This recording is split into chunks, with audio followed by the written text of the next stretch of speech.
companies that export goods will become more attractive because their goods are cheaper on the world market. So, a American company might choose to purchase a Canadian product because their US dollars buy more, or they might invest in a Canadian company because they can get a bigger share of the company with their US dollars. So it might encourage more dollars to flow into Canada.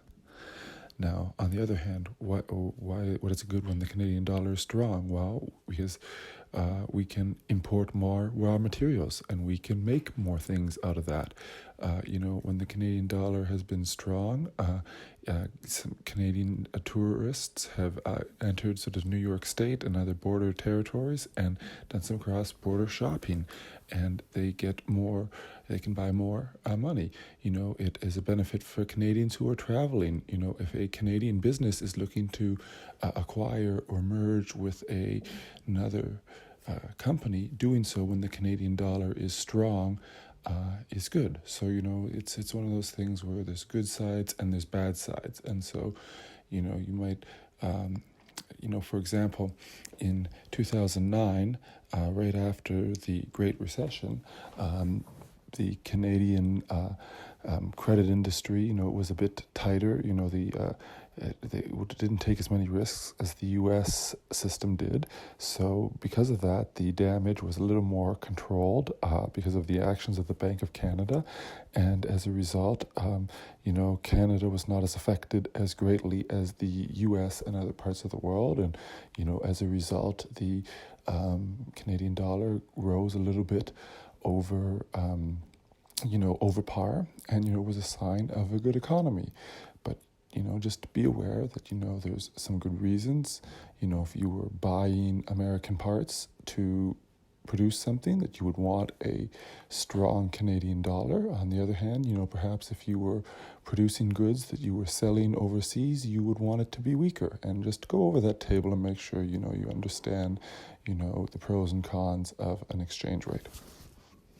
So then, why wouldn't we want the strongest Canadian dollar possible, to buy the most goods that we could on the world market? Well, there are some reasons that a weak Canadian dollar actually benefits Canada, because it might encourage others to buy Canadian goods, which will in turn lead to, jobs in Canada and help our economy.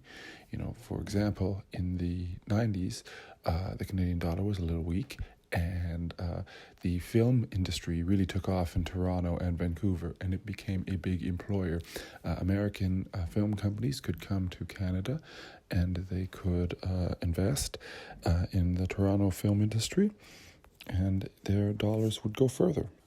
So I wanted to call attention to the two sides to every story chapter, and especially the part concerning exchange rates. And, if you've gone on a vacation, you would know about this. You'd have some first-hand experience. If you've done some online shopping, you would, have some experience, because you would get paid, from a job, a gift from your parents, an allowance.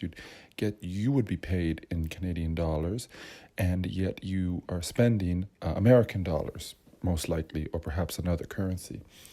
And, you see what a Canadian business who takes in sales from Canadian customers in Canadian dollars and might have to buy supplies or equipment or goods in US dollars would have to face. So if the Canadian and US dollars are equal, we say that it's par, meaning one Canadian dollar is one US dollar, but that's not really the case. Rarely the case. Often the Canadian dollar is weaker, meaning, you might get, slightly less than a dollar, US dollar.